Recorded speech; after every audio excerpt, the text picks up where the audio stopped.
جب کوئی چھوڑ جاتا ہے تو لگتا ہے جیسے وقت تھم گیا ہو۔ سینے میں ایک ایسی خلا پیدا ہوتی ہے جسے دنیا کی کوئی چیز نہیں بھر سکتی۔ ہم اس شخص کی یادوں کے قید خانے میں خود کو بند کر لیتے ہیں، یہ سوچ کر کہ شاید ہماری زندگی کا مقصد ہی وہی تھا۔ لیکن مولانا رومی فرماتے ہیں، زخمی ہونا برا نہیں، کیونکہ زخم ہی وہ جگہ ہے جہاں سے روشنی آپ کے اندر داخل ہوتی ہے۔ آج کی اس محفل میں ہم سمجھیں گے کہ لیٹنگ گو یعنی کسی کو جانے دینا دراصل ہار نہیں ہے، بلکہ یہ خود کو پا لینے کا پہلا قدم ہے۔ چلیے اس درد کو شفا میں بدلتے ہیں۔ مولانا رومی کی ایک پراسرار حکایت ہے۔ ایک شخص نے ایک نہایت نایاب اور عقل مند پرندہ پکڑا۔ پرندے نے کہا، مجھے آزاد کر دو، میں تمہیں 3 ایسی نصیحتیں کروں گا جو تمہاری زندگی بدل دیں گی۔ شخص راضی ہو گیا۔ پرندے نے پہلی نصیحت کی، جو گزر گیا اس پر افسوس مت کرو۔ پھر وہ اڑ کر دیوار پر بیٹھا اور دوسری نصیحت کی، جو بات ناممکن ہو اس پر کبھی یقین مت کرو۔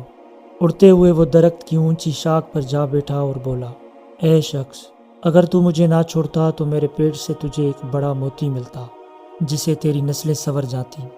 وہ شخص یہ سن کر رونے لگا اور پچھتانے لگا۔ پرندہ مسکرا کر بولا، ابھی تو میں نے کہا تھا جو گزر گیا اس پر افسوس مت کرو، اور ابھی کہا کہ ناممکن پر یقین مت کرو۔ بھلا ایک چھوٹے سے پرندے کے پیٹ میں اتنا بڑا موتی کیسے سما سکتا ہے؟ ہم بھی اکثر ان لوگوں کے لیے روتے ہیں جو ہماری قسمت میں تھے ہی نہیں۔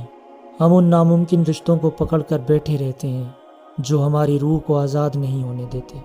لیٹنگ گو کا مطلب ان یادوں کی قید سے رہائی ہے۔ آپ کا کسی سے بچھڑنا دراصل آپ کی اپنی پہچان کا ایک موقع ہوتا ہے۔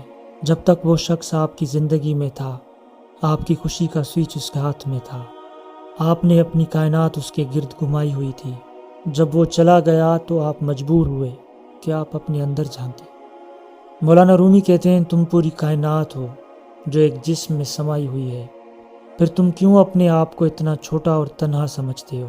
وہ تنہائی جسے آپ آج ڈر رہے ہیں، وہی وہ مقام عبادت ہے جہاں آپ کو اپنا اصل آپ ملتا ہے۔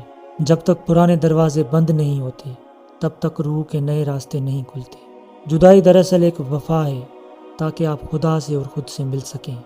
حقیقت صرف اتنی ہے کہ اس دنیا کی بھیڑ میں آپ کا سب سے سچا ساتھی صرف آپ کا اپنا وجود اور آپ کا خالق ہے۔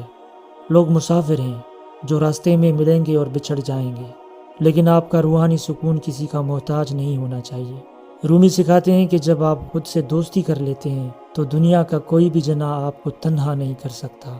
اس لیے کسی اور کی تلاش چھوڑیے، اپنے اندر موجود اس لافانی سکون کو ڈھونڈیے۔ یاد رکھیے، جو چلا گیا وہ آپ کا تھا ہی نہیں، اور جو آپ کا ہے اسے کوئی چھین نہیں سکتا۔ ادب نو سے فی الحال اتنا ہی۔ اگر اس ویڈیو نے آپ کے دل کو تھوڑا بھی سکون پہنچایا ہو تو ہمارے سفر کا حصہ بنیے۔ اللہ حافظ۔